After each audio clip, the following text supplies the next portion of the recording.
I'm back from San Francisco. I'm joined this week by Victor Perez and Josh Fredland. Corey is also alive and well in Iowa. So, how's it going, everyone? Doing well, guys. I was missing this. 2 weeks off. Absolutely. It's good to be back with everybody. It's good to see you. And I think we got a little bit longer break coming up, but we'll talk about that later in the show. So let's enjoy it while we got it. Yep. 2 weeks off, huh? Well, not enough. I think I put in a 6-week break. I don't need to see your ugly faces for that long. Jeez. I mean, if anyone looked at the calendar I put up today on Twitter, they'll understand why. Holy hell. Woo-hoo. Man. Yeah, we do not have much of a break, so we'll have plenty to talk about when we come back in September. That'll be sure. Yeah. Yeah. Josh, so you were watching the sevens on the Olympic Channel by itself? No other place? What do you mean? You said that the only channel you watched was No. I watched it all. I was just like it was funny. It's because they said they were going to put more of it on NBC Sports Gold, but they only put the morning portion of the first day of the women's competition on Gold. Everything else is available on cable. Well, there you go. That's something that we haven't had in a very long time, everyone. Is hours and hours of linear content. That was interesting. Especially like you had basically British Open on the Peacock, right? And then the sevens after the British Open was done that day. So that was cool. Yeah, actually, I thought that actually went really well because you're like people too lazy to change the channel be like, oh, hey, what's this? Yeah. I mean, it's perfect. So, well, for those new to the podcast, each Monday night we discuss news and rumors from Major League Rugby, the United States Professional Rugby Union competition. It's a chance to discuss the issues, hear from the league, team leadership, check in with our friends from across the U.S. rugby scene, or just talk about the most recent Earful of Dirt deployment, which was to the Rugby World Cup Sevens in San Francisco. Went, packed up the house, made sure everything was locked up, got on the train. I don't know how you people trust, and by you people I mean New Yorkers, because we usually have 2 New Yorkers on this podcast. How you guys trust public transportation like the subway so much? Because I took the train in Arizona to get to the airport, so that was kind of cool, and it was cheap. It was $2.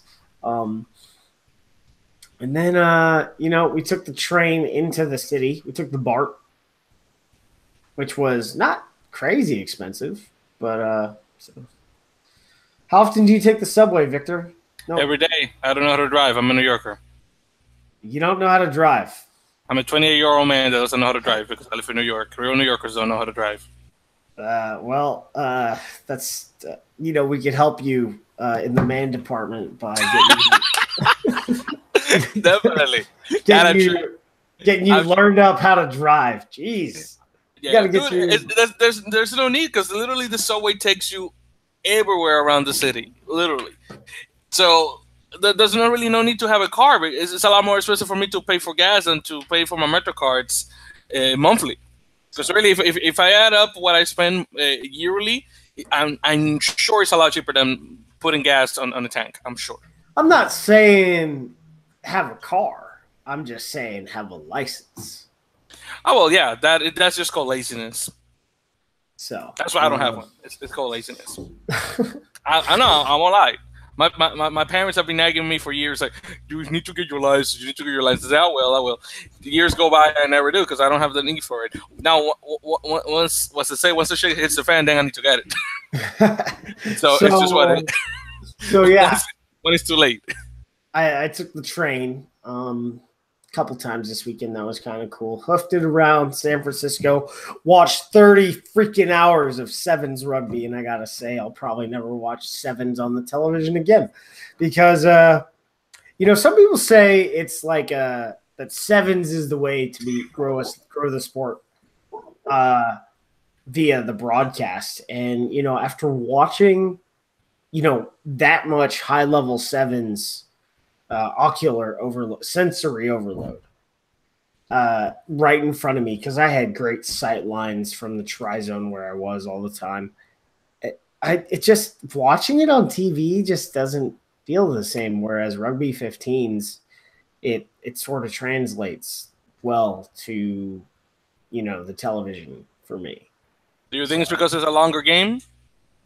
Yeah, I think it's because I'm used. I think it's because I'm used to it being long with any sport, right, in America, because baseball games are long. Basketball games are an hour or longer. Football games are 3-something hours long. So, sitting down in front of the television for two and a half hours is like normal.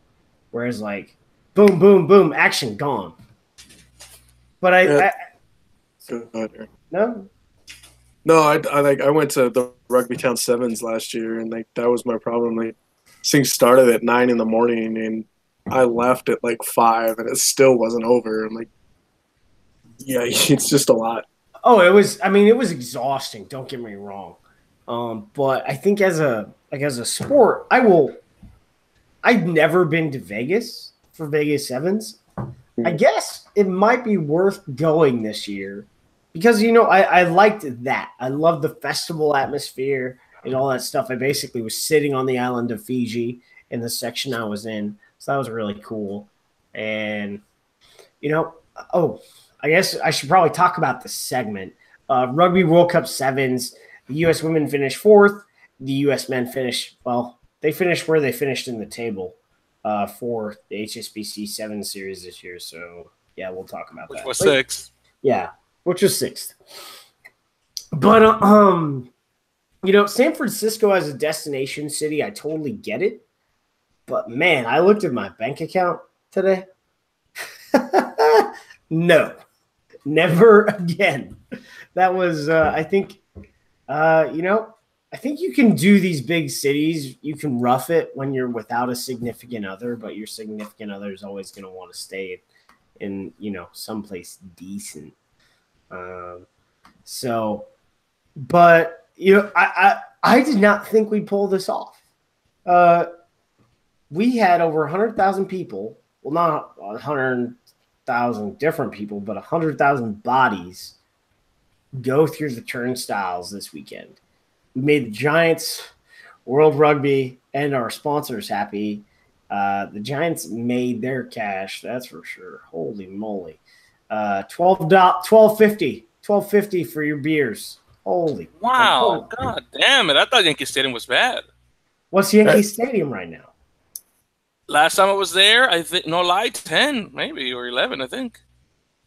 Yeah, the cheapest beer was $12. God damn it. Hey, so at least I don't know if this is true or not, but I saw a picture of the beer prices at Dodger Stadium. Yeah. I posted that. Yeah, I posted that picture because it was from one of my friends on Facebook, and he doesn't have a Twitter, and I was like, highway robbery. Yeah.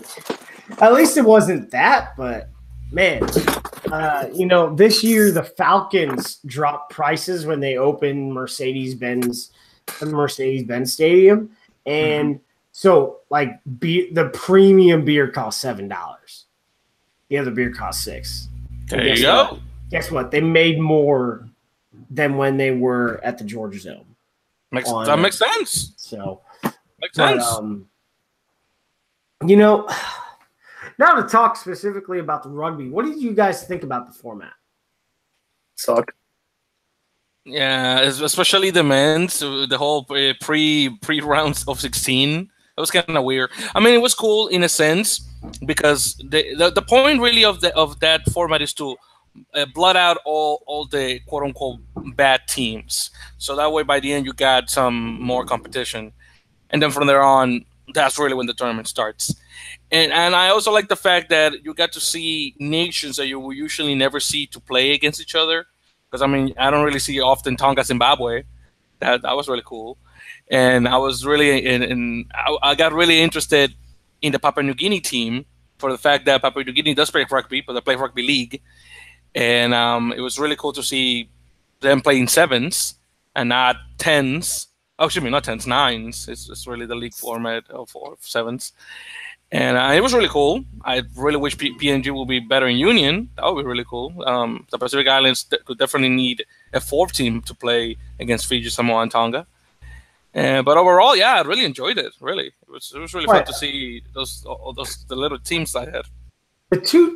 Papua New Guinea as a pair of teams, they both competed relatively around the same level. But I was really impressed because I'm going to go to, I guess, the rankings here just so I have an idea of where they rank. I guess let's go to the men's side because I don't think they have a women's 15. They do. So Papua New Guinea is 67th in the World Rugby rankings, but they qualified for the Sevens Rugby World Cup. So that's kind of cool, right? And both their teams qualified for the Sevens Rugby World Cup. So that was really, really cool to see. Zimbabwe, they weren't as bad as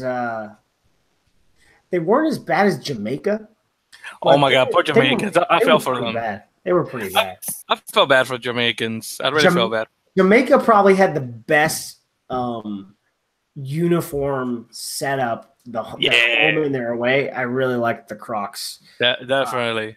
I really liked the kits. Are we going to talk about the France jerseys? I love them. I don't care what any of you guys think like them. Here's the thing: the blue one looks like trash. The white one looks pretty good. Oh, dude, I love both of them, and the fact they had the number 7 rather in the front. Well, that's what makes that's the whole look. Yeah, of course, but it looks really cool. The white one looks good. The blue one, not so much. I was all right for both of them, really. And then, who knows why the men's sevens are in unbranded samurai kit. But we're wearing Adidas, by the way. Yeah, the women's were wearing a nice Adidas shirt. I really like that. It was, but so that's something to talk about, I guess. But for me, the format was kind of shit. It really. Because in pool play, there are still upsets. Because I think based on how we ended up playing, you know what? I think we might have been knocked out in pool play on the men's side. Because we played 2 games and then, got knocked out. And then our final game, we mailed it in. So, I'll really talk about that a little bit after this. But pool play, you can have upsets. We see pool play have upsets all the time because Fiji finished 14th, one stop on the tournament, right?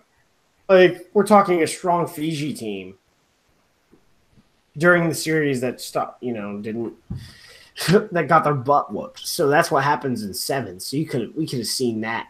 But my biggest thing about that is, did this format celebrate the sport? Yes or no? No. And why do you say that? Why do I ask? Why? No. Why does Josh say why? I'm gonna say yes. And why? What's say yes? So you're gonna say yes, Victor? I said yes or no. So let's get of course. No. I understand. I just wanted to hear Josh's but first, say yes to your question. First, let's get an answer from you, yes or no, and then we can. Okay. I'm sorry. No. Okay, so Victor says no. Josh, why do you think it doesn't celebrate the sport? Okay, so we know how some teams perform as a whole, and then on certain times, teams perform bad. A lot of the times, Fiji doesn't have their best performance their first match of the day. We know that. And they didn't. They didn't.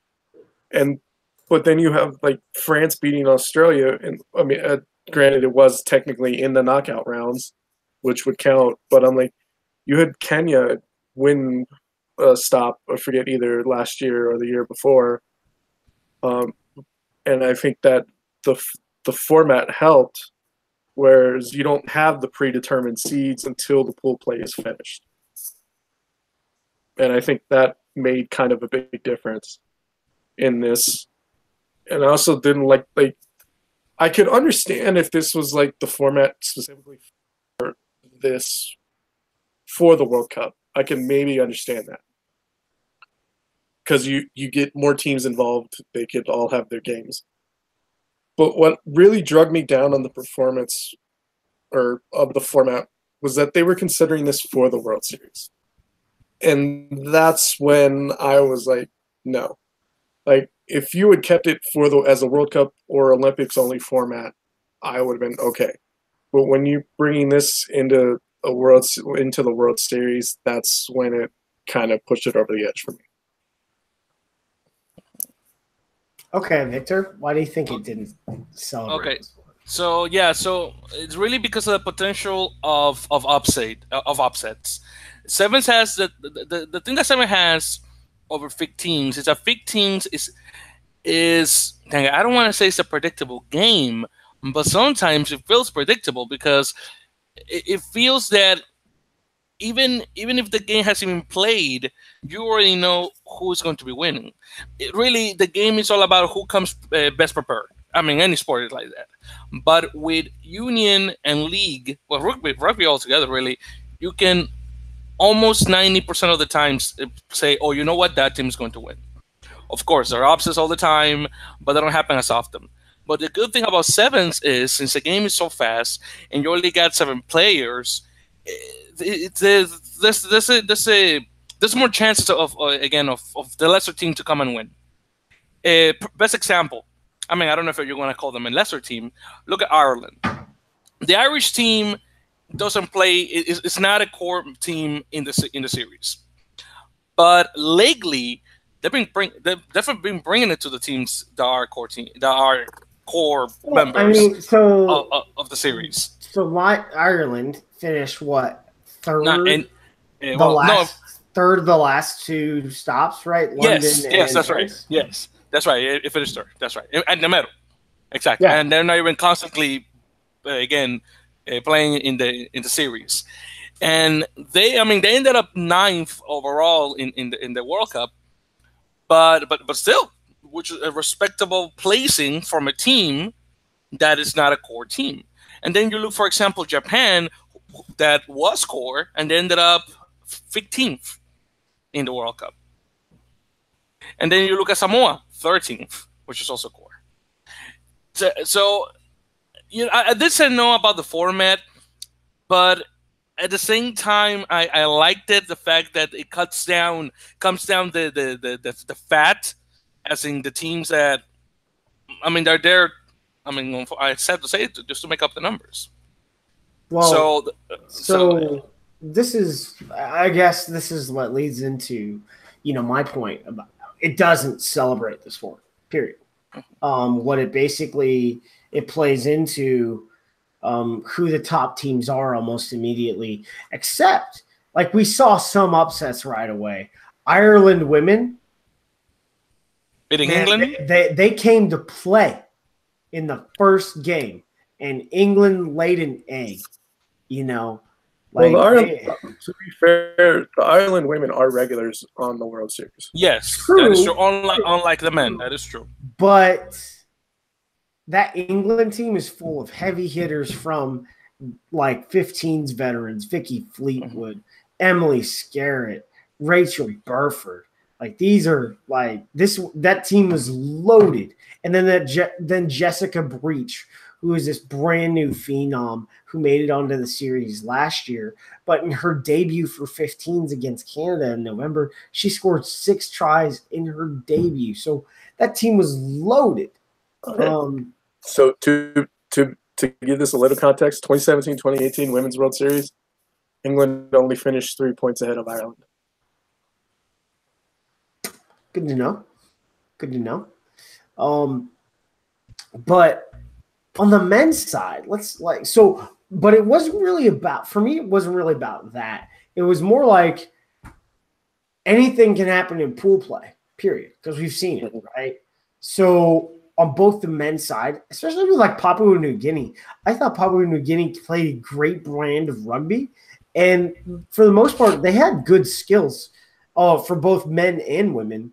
What I didn't like was, you know, on the women's side with teams like PNG, teams like Mexico, you know, and then on the men's side, I guess teams like Zimbabwe, Jamaica, some of these and PNG again, they're not getting the chance to get more reps against high-level teams. So you're only giving them pretty much one chance to play a world-class team in this tournament with this format.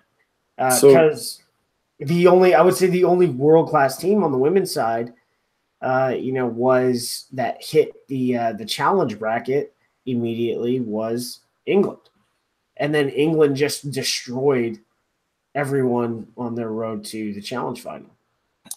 And speaking of England, the only team that scored against them in the challenge bracket was Japan. And the game ended up being 31-5. But the two matches before against Mexico, 59-0. And then with China, 38-0. So Japanese were the only ones able to score at them at the end. Interesting thing about China is they're now in the World Series. Yes. They qualified, that China-South Africa game, that was a bit rough. So, to be fair, South Africa puts virtually no money into their women's program. Well, no, they are now. But, I mean, I understand where South Africa is. 2 years ago, they shut down the entire program for a reboot. Like, I get it. I'm just saying is like from where South Africa was in the qualifier in Hong Kong, because that was the qualifier. That was the final match in the women's qualifier was South Africa, China. It was like really close. And then the South Africa China game in this, it was kind of embarrassing. Mm-hmm. So we have the regular series. I know Europe has the Grand Prix. Does World Rugby almost need to come up with a World Series B? So they've talked about that, but I think it's more better regional tournaments. And what they're going to start doing now in last year, you can look it up on America's Rugby News. I think they're starting to talk about America's sevens. So like your tier 2 tournament below the World Series. So you'll have like 2 tournaments in North America and 2 tournaments in South America. And then South America has, Sud America sevens that go on usually in the winter. That's right. The one in Villa del Mar and the other one in Buenos Aires. RAN has like a sevens tournament series as well, but it's not nearly – I would say it's not nearly as well organized. And then Rugby Africa has a 7 series of some kind. The one that's kind of weird is, Oceania. They have a lot of tournaments, but I don't think it's organized as a series because you have like Super Sevens in Brisbane and Coral Coast Sevens in Suva. But that's a lot on the women's side. Let's sort of like talk about the Lady Eagles. Like they played, they played really well. I think if Kelter isn't injured before 2 weeks ago, and then or even if Kelsey Stockert doesn't get injured in the captain's run, and Kelly Griffin, who hasn't been on the team for I think a year, who is the Olympic captain, if she doesn't have to get flown up on short notice and Kelter was healthy, it's not on Kelly Griffin. I just think that was an extra body that hadn't been on the team in a little bit that also, isn't able to slot in right away. And Kelsey Stockert had been coming back from an injury, so also not able to slot in right away, really. And whereas like Kelter is such a significant portion of what we do that it just took away a lot. It took away our kicking, a lot of our kicking, because she kicks pretty much every conversion. And then she's just, you know, she's like someone else we've been talking about. She's a mutant. Like, she is a stud. She hits, she runs through people or multiple people. It doesn't matter. You got to hit her right or she is not going down. For, you know, the women, Ilona Maher had a great debut. She is a stud, and she's a prop. Like, she is ready to go. She had a great – I thought she had a great tournament. But Nia Tapper made the dream team. She had a great tournament. 4th highest in try scoring. You know, it's just not much you can say about her. She was the only person – I think she was the only person to score against the Black Ferns for us. I think she scored 2 tries against the Ferns. I tell you right now, I did she did, if I'm not mistaken. Next day. What's the one? Not this one, no. Dang, I don't see the score right here, whole score, but yeah, I believe she did. And by the way, guys, just quickly going over the tournament places for the women's. So New Zealand won, obviously, they got in 1. Then France get 2. Then Australia gets 3. Then USA 4th. The one that really caught me off guard, Spain at 5th. Wasn't expecting that. Spain's good, man. Spain is like, the thing is, in sevens they match up really well against pretty much anyone. In 15s they don't. In 15s there are a bunch of. I think I said it, you know, during the. I think I said it during the Women's Rugby World Cup. They're a bunch of midgets. Like, they are, like, size-wise, Spain and Italy are very small compared to the other typical size of Mediterranean woman. The other European countries. But in sevens, they're dirty. They're good. Yeah. And, you know, Spain, I think Spanish women and Spanish men are both on the 7 series. That's right. Maybe I'm smoking. That's right. Like, in sevens they can compete. So, yeah. But yeah, going over the continuing with the list. I'm sorry. So in 6 we got Ireland, Canada 7, which I'm sure they're devastated for that. I was expecting a lot more from Canada, in all honesty. Russia got 8, England got 9, again still surprising. Japan got 10th, 11 with Fiji, 12 with China, 13 Brazil, 14 South Africa, 15 Papua New Guinea, and the one that hurts me the most, Mexico at 16. The Mexican women were not able to score once. That was so rough. And it's a Latin America. It hits me that my ladies could not score once. That may be like, if I can get my hands on a Serpientes jersey, that may be the only like other, like, I have an All Blacks jersey, I have a whatever jersey. That may be the only one I like actually got, because I really like that. But just gonna go off. But you know, what other thoughts do you have on the women's tournament, Josh? Well, it was definitely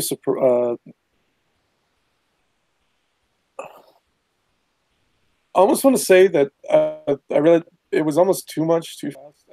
You could say. I realized they're used to playing 6 games in 2 days, but I almost wonder if it was too much. I realized the top teams got me. Maybe I'm confusing with the men's. nice jersey, Victor. Yeah, for the sure that not looking at the camera, guys, I got my Serpientes jersey. Yeah, nice. That's it. There we go. But nice. The only problem is way too tiny. It's Mexican size. Well, it's actually it's South African because it's Cougar. It's yeah, exactly. But it's chaparrito size, bro. Like, seriously. Well, like I'm not from Puebla. This thing is way too tiny. I'm not from Puebla. And by the way, in the back, I got one of my favorite players, Marcos Fleckman, the only Mexican Jew that I know who plays he plays prop. And he's Mexican and Jewish. All right. But yeah. So, Josh, you thought it was too much too fast? I mean, really? I mean, because they had the men spread out over 3 days. Oh, that, yeah. Let's talk about that bullshit. That was Only also one something man's on that the second day. that was also something that didn't celebrate the sport. You want a big crowd in front of the Ferns versus France, like they deserved. Like they deserved that because that was a great game. Like that was a great game. I think all the finals should have been on Sunday. They all should have been on Sunday. I agree. But the way you fix this is you alternate games. Men 1, women 2. Men 1, women 2. And 1, women 2. And you could, I mean, I thought like they were like, oh, let's compress it. You know, no one's going to go, blah, blah. Well, the moment the men's quarterfinal was over, everybody left. We stayed. It was a great time. And then you get to see the Black Ferns hockey, and it was awesome. But yeah, they didn't deserve that. That was some bullshit. And maybe World Rugby will stop patronizing, and if they really want to make the Sevens event a celebration of the sport, then you will just alternate matches, and you will have pool play. You alternate matches. It's not that difficult in my eyes.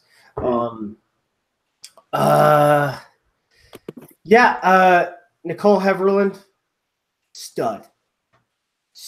Whole family seemed to be down from Montana. I saw so many Team Heverland shirts.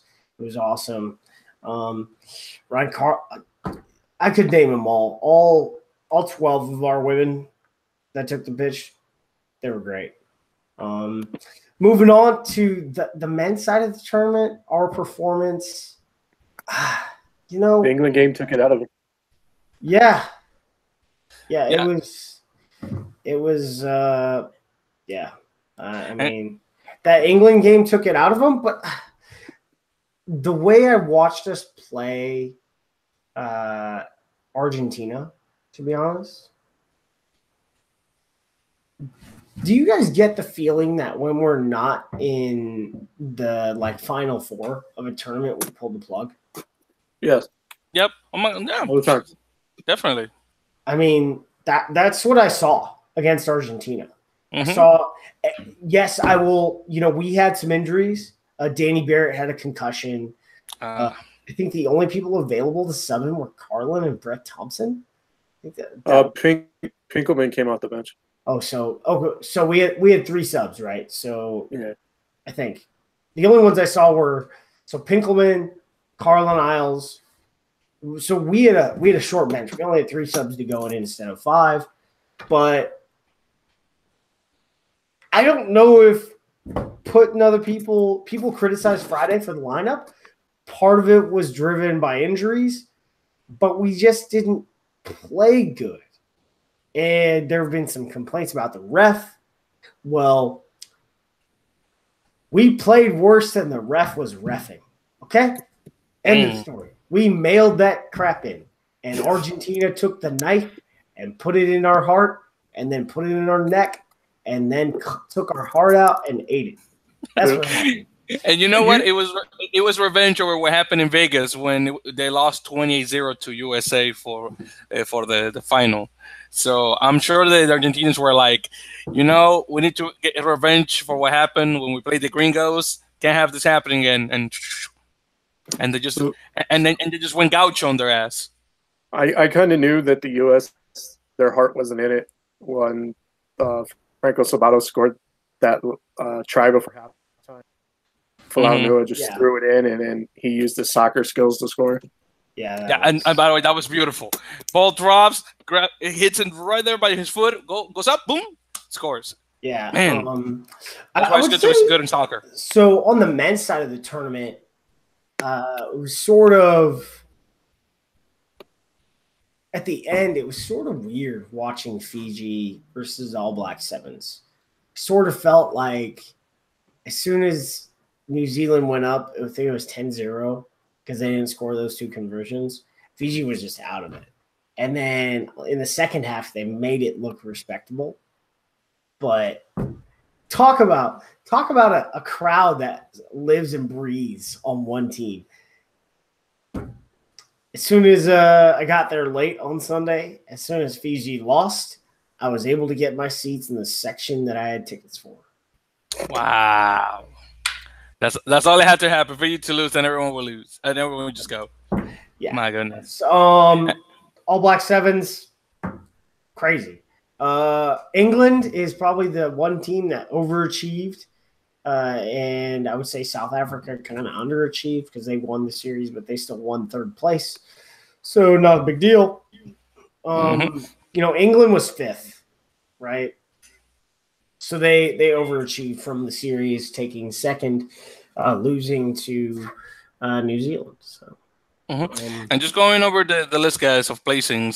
So New Zealand obviously champions at 1, England at 2, South Africa at 3, Fiji at 4, Argentina at 5, USA at 6, Scotland at 7, France at 8th, Ireland at 9th, Australia at 10th. That one really surprised me. Wales at 11th, Canada at 12th, Samoa at 13, Russia at 14th, Japan at 15, Kenya 16. Chile at 17, Hong Kong at 18, Uganda at 19th, Uruguay at 20th, PNG, Papua New Guinea at 21st, Tonga at 22nd, Zimbabwe at 23rd, and my fellow West Indians, the Jamaicans, at 24th. That one also hurt me. Where was Scotland? Scotland, that was at 7th on the USA. I totally didn't hear that. Dude, I was like, man, I was waiting for Scotland to be in the 20s. No, I know. I was going to blame it on that lime green bullshit. Hey, but let's just leave it at this. They all had a good time except for Samoa and Wales. Yes, exactly. So I'm gonna screen share because we're gonna move on topics here real quick. We're gonna talk about season 2 for Major League Rugby, and I previously have talked about how players should not be released to amateur clubs like there was in pro, where players just went every which way. Players have been released to play sevens. That is a little bit different. I talked to some SaberCats guys this weekend who were out in San Francisco enjoying Rugby World Cup sevens. Their report date is 17 September. Okay. So if based on some of the other things we've gotten from, I think, the Legion, we got the Legion, the Seawolves have sent out their season ticket thing, and the Warriors have sent out their season ticket thing. We got a newsletter from Glendale today talking about their season and what it's going to look like. And I remember Gary talking about this in an interview with Matt McCarthy, that he mentioned that MLR teams would have some type of exhibitions going on before the November internationals. So based on that newsletter, I put together a calendar based on the fact that we would have 7 teams. I'm not saying it's going to be home and away. I think the schedule is going to be unbalanced and we're going to have some bye weeks in between. So let's see if I can pull that up. It's pretty extensive, actually.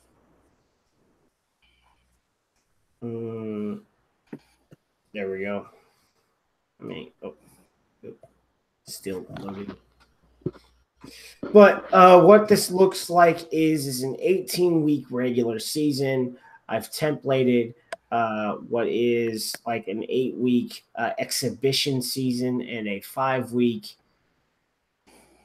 preseason per se. And then let's go 90.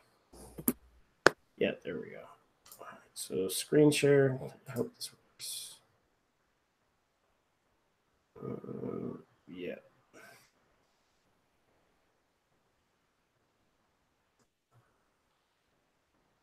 So we're going to go up here. Can you guys see that? Yeah. Yep. Yeah, so basically, if I'm going based on report dates from the SaberCats being 17 September, so you have an exhibition fixture window being 22 September all the way out to 17 November, and then you'd have a bye for Thanksgiving, and then you'd have 5 preseason fixtures. I've templated a bye for Christmas and New Year's, and then 2 preseason fixtures in between New Year's and then 19th January, which would be the week before the season kicks off. So, basically how regular preseasons work, you have a bye before the season kicks off, and then we'll go freaking bottle to throttle regular season 26 January all the way to 25 May. And then that's based on interviews with Dean Howes and Nick Benson on Rugby Wrap Up. They said they were templating a launch of about 24 January. The Saturday of that week, 24 January is a Thursday. And then they said finish up 15 June, which is a Saturday. So the dates on this calendar I shared out on Twitter is the Saturday of that weekend. So I'm all for Thursday night footy if their launch is going to be the 24th of January. I'm all about that. But that basically gives you a picture of what to expect for season 2. And if you have not seen this, please make sure to watch the video format of the podcast. It's also on Reddit. Yeah, it's also posted on Reddit and on Twitter. So what do you guys think of the format, Josh? I think it works. It's just the question of how many teams and whether or not we're having buys. Because if we're having all 10 teams, it makes sense if we have no buys. But I don't think that's going to happen. So I still think they're going to have the 2 buys. So you can do 7 home and away and two singles. So 7 home and away, 1 home and 1 away. So there's your 16. Well, I think you end up, I think what will end up happening is you play not a home and away. Somebody's got interference. That's Josh. My bad. Okay. I think my prediction is I think it's going to be an unbalanced schedule. And based on that interview that was on Rugby Wrap Up, it sounded like, we could have DC. We could have 11 teams this year. It's possible, which would make sense for an unbalanced schedule. Now the question is: do you guys prefer MLR to have a bye for certain teams, or do you think it's better if we have an even number of teams, so that way if there's 10 teams, there are 5 games per week? Well, everyone had a bye. So everyone had 2 buys this year. So you can have an unbalanced schedule where you have the same amount of buys. I'm sure the finagling and finessing of that will occur. But we just need to get to the point where we can create divisions. But if the money is there to get these teams off the ground, you need to get the teams off the ground sooner than later. But you also need to stop your expansion at a certain point so that the market, I think the viewer market for high-level competitive rugby is a lot further ahead than the talent market needed to support a 16-team league. I think by adding the arrows, bringing them in, opens up another pathway to source talent, which is Canada in general, because we've seen the competitiveness of the BC Premier League with all those teams that came down and played the Sabercats. So by having a cross-border league, the Canadians would no longer count as foreign against the cap. Yes, teams would have to get visas for them, but it severely reduces the impact of the amount of players you will have to find for expansion. So it will be similar to the NHL, where many American teams have a significant number of Canadian players, but they don't really count for the cap. For the NHL, there is no cap on foreign players. Okay. Well, I take back what I said then. Let's just be clear. I take back what I said. Eventually, MLR can be like that, where this is the league that people want to come to and play because the salaries are the highest and the quality of play eventually becomes that. But that's a 20-year discussion right now. Yeah, definitely. But yeah, I think I think that schedule makes sense. You have a structured sort of off-season program with some exhibition games against some high-level amateur clubs, and then you have a full-on preseason camp with fixtures against MLR teams, and then you go straight into it in January at the end of the NFL season, solidifying your regular season window with broadcasters in season 2. That's what I think is what this is about. Very well. Any other opinions? Insults? Did I mention that Rugby United New York also pulled out? Well, I mean, I didn't mention it the other time. Has put out the fact that they are already accepting pre-orders for the 2019 season. I think we said that last episode. Yeah, we did. So I guess that about wraps up really the MLR discussion. That'll be interesting to see what it looks like overall as more details get released and these teams get confirmed. We did have one transaction. Ben Foden, based on the press release yesterday, was signed by New York. And so I'm going to say that's confirmed. Although it was in his testimonial from Northampton, which is basically like a retirement dinner of some kind. And they had the Rugby United New York in the testimonial program. So that was like 2 months ago. So, basically a charity match. Yeah. I think it's about time to, get through some views, news, and abuse, get to some questions, but hopefully the editor is awake because he's got something to do right now. What's going on, guys? So wait, up on your season 2 discussion, did you say 5 games a week? Did I hear you right? It depends. Because this year we had some weeks with 2, but I think you will average 5 games a week because it's an 18 week window, but I think you're going to have 16 games. That's what I think. I'm just wondering if this is going to ruin my marriage. That's kind of what I'm trying to dig down to. I hope it doesn't.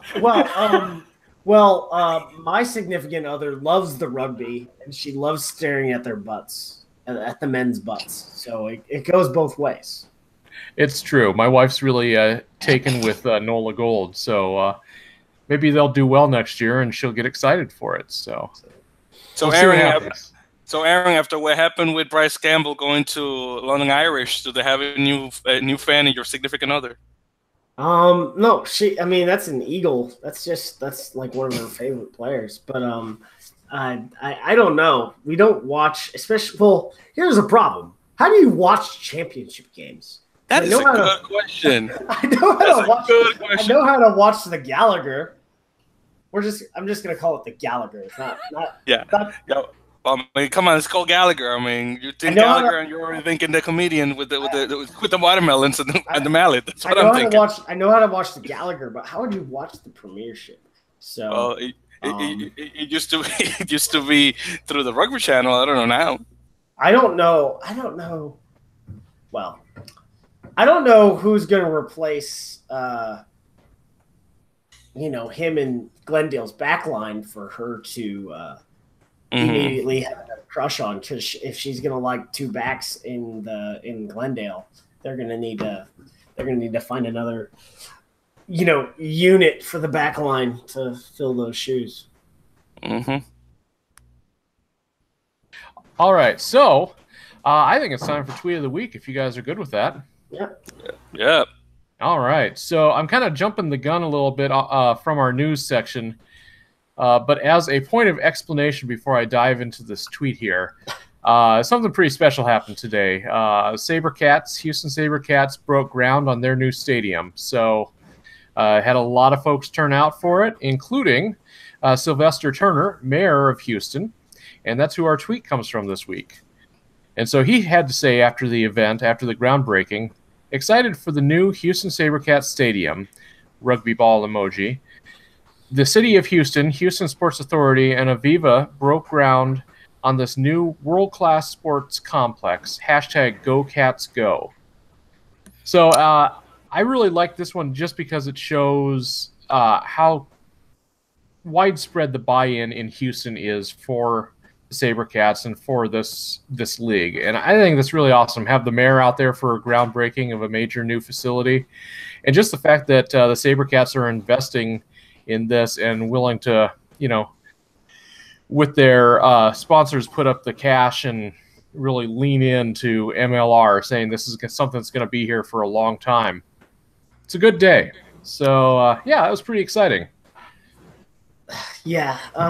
So let's move on to views, news, and abuse. I did watch their press conference, so we'll talk. So Houston broke ground on their stadium, and someone asked on Reddit, how much is this project going to cost? Because I think it's a multi-phase project. I think the first phase is going to be the 3,500 seats plus 500 standing room only spots. Because I look at the rendering and I'm basing this off New Orleans stadium that went in. I think this, it's going to be great. The complex is going to have 3 practice pitches, and then the main stadium, a nice, lovely press box for ingrates like us. But Sylvester Turner, during the press conference, he talked about what's going into this. So, by agreement with the SaberCats, the city will reimburse the construction of 1,100 parking spaces that will be located at Aviva Stadium. Because that's something they desperately needed for the Houston Amateur Sports Park. So that's part of the deal here. And then the SaberCats are investing $10 million in this stadium. So it's going to cost $13.2 million for this project. I don't think that's all in phase 1. I think that's in phase 1 and phase 2, but we'll find out. But that says a lot about what's being invested in rugby in this country right now. It's the second purpose-built facility for rugby. It's it's going to be a community facility that they can have other events. I know that the Houston SaberCats want to host the NSCRO, regional all-star tournament next year, which would be great. So that's something that's huge. Glendale changed their academy model. So instead of recruiting an entire team and playing against either local colleges or, wanting to be in an academy league, there isn't an academy league right now. There just isn't. But it's important to understand that that's only their senior academy model, because Glendale has a youth program that goes from flag to U18 in men's and women's. So, they've got little Merlins running around, playing co-ed flag rugby. And then they've got, the bigger team, the bigger high school, all the way up to the high school kids. But they're only going to recruit a set number of players to go into the senior academy based on how many guys earned contracts from their academy side this year. And the fact that all the MLR teams aren't at the same point in their development of their academy sides. So you can't really keep fielding this 30-person academy side and flying it everywhere, even though, you're not paying wages to this academy side. It still costs money to fly this team because they took a trip. They've taken some long road trips and played some good rugby. So something I found in the minutes from USA Rugby last week was that USA Rugby voted to sanction MLR on 26 April, and they entered a review period to finish the final sanctioning agreement following the MLR final. So we We should receive about 90 days. At the end of that, it should be finalized. So looking about October timeframe, that MLR is officially sanctioned by USA Rugby. Great news. New Orleans announced their combine dates. They will be, the first one is in New Orleans, the second one's in Mobile, and the third one, which is on September 16th, I think. Yeah, September 16th, so a Sunday, is in Southern Pines, North Carolina. So, people of the South, they're coming to you. If you are wanting to play MLR, you're a high-level rugby player, hit up those combines. And that's just the first of, many announcements. I'm sure there will be more more combines from other teams. So it's very exciting for all those folks down there in the Southeast. So real quick, just rolling back to the sanctioning, Aaron or anybody else, could you guys speak to what, for those new haven't been following the story, what's the value of being sanctioned by USAR for MLR? Well, so there's a value of being not declared illegal, because that happened in the late 90s. The original Major League Rugby was declared illegal by USA Rugby, and they banned players and refs. But it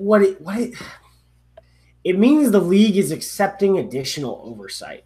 It's really more about the players than it is not, because they get additional protections with their contracts, so that these contracts from every major competition in the world get verified by World Rugby because of Regulation 4. And it also, that sanctioning agreement will also say MLR agrees to releasing players to the union. Things like that. Okay. So for the fan experience, it will change nothing. But for the player experience, it will change a lot of stuff. Excellent. All right. So if you guys are not opposed, I think we'll go ahead and roll right on into questions from Bob. Yep. And for starting out, we've got a couple questions from Kama Killer 95, and I have to apologize. This guy has been talking to us off and on for quite a while now, and I have been calling him Karma Killer the whole damn time. It's Kama? I thought it was Karma. Well, yeah, so it's Kama now. I could have swore it was Karma as well, so I'm not sure what happened. Okay. All right. So Kama Killer 95 had a couple questions for us. How large of an impact do you expect the extended season, January to June, to have on teams that start playing regularly in September, like the Glendale Raptors? Well, Glendale and everyone except San Diego is going to have to recruit more players, because San Diego at one point had, maybe even San Diego, because I know they had signed 51 different players. They had, thanks to Josh, 43 different players play. If they're going to play that long of a season, everyone's going to need a training squad of about 40, I think. That's very interesting, just seeing how that works out. Now, for training squads and stuff like that, those would not be paid positions, though, so it wouldn't count against the salary cap? No, I think that that's sort of – I think the entire squad, so match fee players, would be included in that. You know what I'm saying? Yeah. Like the salary cap's extending, but you're going to have to recruit more match fee players. And maybe even, more full-time players. I don't know, depending on how they work their numbers. All right. I'm saying is that contracted players, they're going to need about 40 players based on this last season, I think. All right. So, and I'd like us all to take a stab at this one. Camo also wants to know, which team's venue do you expect to be the toughest to play in during the 2019 season? Seattle. New Orleans. Yeah, it's a Seattle too. Starfire. I'll go with San Diego, just because they did very well down there this year. I mean, mine has nothing to do with the crowd right now. Mine has everything to do with the environmental effects. So once you get to about mid-April and this season goes from, the first half of the season is going to be whatever, but the second half of the season is going to be pretty hellish if you have to play day games in New Orleans or Houston. Okay, so I remember them saying, I thought I heard this somewhere about how like the Northeast teams, New York and Ontario, would play the first half of their season away. No. There's no way. There's no way that they're going to play 7 games away. I could see them playing most of their games away, but it just makes no sense. You need to have fixtures because you need to create interest in your team. And guess what? Glendale plays in the snow. I just don't want to hear that crap. That's all I got to say. Harden up, people. We play rugby in the rain and snow and in the sleet. Please. So, I could see them. This is what I could see happening. Ontario will play the first 2 away, then they'll play 1 at home, then they'll play 2 away, and they'll play 1 at home. Does that make sense for everyone? Yeah. I think they will play most of their. I think Ontario and New York will probably play most of their games away. Yeah, it makes sense, and just to let things warm up a little bit. But I don't think they will play 7 straight away. That makes no sense commercially. Yeah, another Toronto Wolfpack. So, yeah. All right. Milk Steak Connoisseur wants to know, what does the signing of Ben Fulton say about the state of MLR? I don't know. I think the money is probably right because he's going to be a player coach. And it says that he just wants to try something new. Mm-hmm. I think Foden's a guy who could still have had a premiership contract. Maybe he would end up being a squad player. But I think what you can bring in with a guy with Foden's experience is all the coaching stuff that you need. Because the reality is we don't have all of the coaches that can communicate everything they need, at this high of a level. And, to an extent, player coaches is a way to keep costs down because, one thing that I give credit to Glendale and San Diego to is they had more than just a head coach. They had 2 assistants. Or in Glendale's case, because they have a full program, they have like 4 assistants. I think larger staffs is going to be necessary, but I don't necessarily know if we can afford larger coaching staffs right now. Hey, Seattle just won a championship with a player coach. Well, I can tell you that Phil doesn't want to have to do that again. Well, you cannot blame the man. I mean, he just won a championship not as a player coach, but as the player head coach. Yeah. And they had Brandon Sparks was in for the last half of the season to do a lot of analysis and assistant coaching, but he's back in Michigan for now.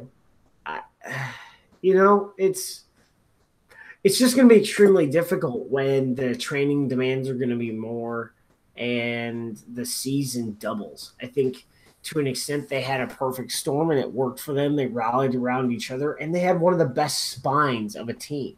So they were going to be good. A lot of us, in the media sort of, I guess probably created more drama than there really was. And maybe the drama did exist and maybe it was a lot. But that, again, the right players in leadership roles will rally around each other. And this is why I think none of these Canadian players are going to go play for Ontario because they're a special team, if that makes sense. Absolutely, it makes sense, and they proved that on the pitch this year. Also from Milk Steak, does anyone see any of the new expansion teams as likely playoff contenders? And I think we can go around the circle again on this one. I say, guys, that we won't know until we actually see the rosters. Once the rosters are out, then we can sort of guess if they're contenders or not. I'll go ahead and put New York out there. I think with the talent that's there. I don't know. I'm a New Yorker, but even I don't know. So here's my thing. If we aren't saying championship contenders here. We're just saying playoffs. If we have 10 teams, right? If we have 10 teams and they get all their player loans back, so Fawcett, Walsh, Perry, Deacon, Brown, if they get all those guys back, I've heard some weird stuff about a 16 playoff. It's a 16 playoff. I think they're going to be a middle of the table team. I really do. We talking Rooney here, Aaron? Sorry. Yeah, I'm talking New York. Yeah. Okay, thank you. I think automatically they're a middle of the table team based on who was on the roster for their exhibition season. I think they're a 5-16 right now. What we don't know is what their player recruitment in totality looks like. That's past that because they're going to need more players. But if they have Ben Foden and some other dudes on that roster, with some international experience and some high-level club experience again, I could say they'll be that they can slot into number 4, that they can make it. But I don't think they're a championship contender. I think you've got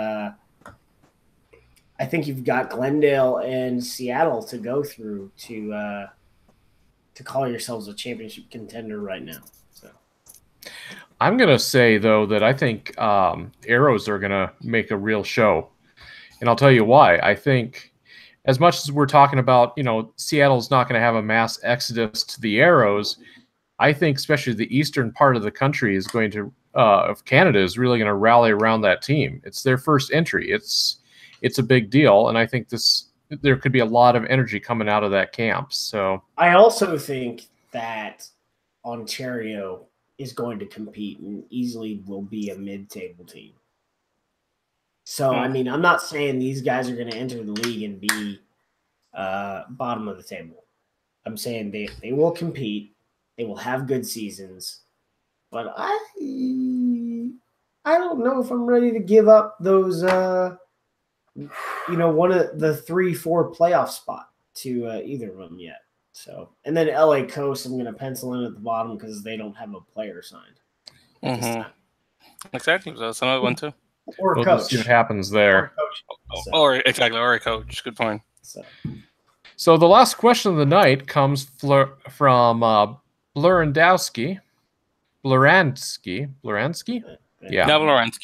Bluransky.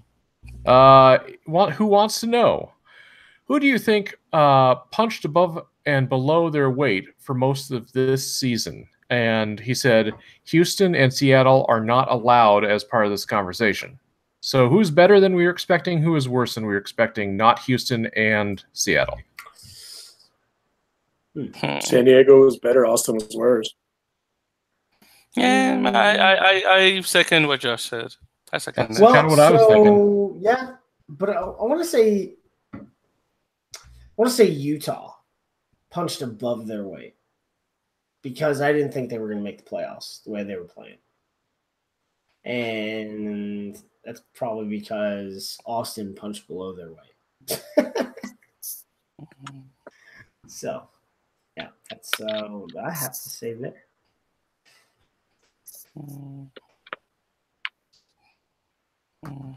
Moving on. Yeah, I was going to say that's I do have a final thought. We will be taking what amounts to a 6-week break, but I've already got some content for you guys next week in the shoot. Corey's probably seen it.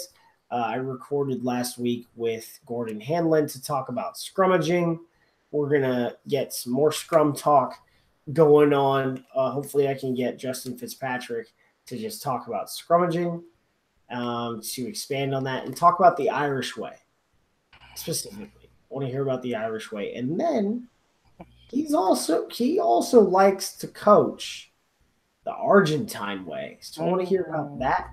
And then after if I can get Justin Fitzpatrick on there, we're going to try and talk to Darren Morris and talk about the Welsh way of scrummaging. But yeah, we're going to take 6 weeks off. We're going to do some lineouts content so you guys have some stuff to feed on. But we will be back in the middle of September, right when preseason starts.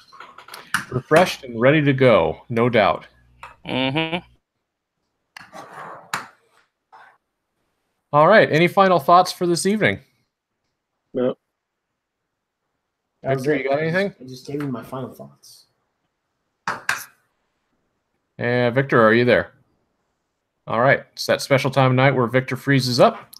So I'll go ahead and close this out for the evening then. I want to thank everybody for tuning in to Earful of Dirt this week. This is episode, what is this? Episode 40-something or other? 45, and the last episode of Season 1. So we'll be back with Season 2 here in a few weeks. Thank you so much, and please subscribe to our YouTube channel at Earful of Dirt Podcast. Like us on Facebook and on Twitter and on Instagram, all at Earful of Dirt.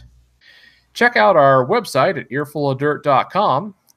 We're available for download most Wednesdays at iTunes, Acast, Google Play, Stitcher, Player FM. And please, as always, leave us a review because that helps us move up and get noticed. You can check us, or you can get a hold of us at our voicemail. That is always online, available at 720-600-2679. Leave us a voicemail there, and we may even play it on air. Otherwise, we are live Monday nights at 10 Eastern, 7 Pacific, when we come back in September, that is. And if anything changes with those times, we will, of course, alert you ahead of Season 2's start. But as of now, I think that's our plan. So thank you guys so much for listening. It has been an honor and a privilege to be part of the show and to be speaking on the sport that we all love so much. So thank you guys so much for an amazing Season 1. Thank you to Dan, who, though he hasn't been able to be on air recently, has been a consistent and strong supporter, even with not being here with us regularly. And thank you to Josh, to Aaron, to Victor. Thank you guys all for all your hard work. Thank you to all the guests we've had on for Season 1. It's been an amazing time. And so thank you most of all to you guys, the listeners and the viewers, for keeping our energy up and just giving us the reason we're doing this. So thank you guys. Have a good night, everybody. Thank you, Liam, for being a replacement for Dan. Thank you, Liam. Or Terrence. Terrence, where are you? All right. We'll see you in a few weeks, guys.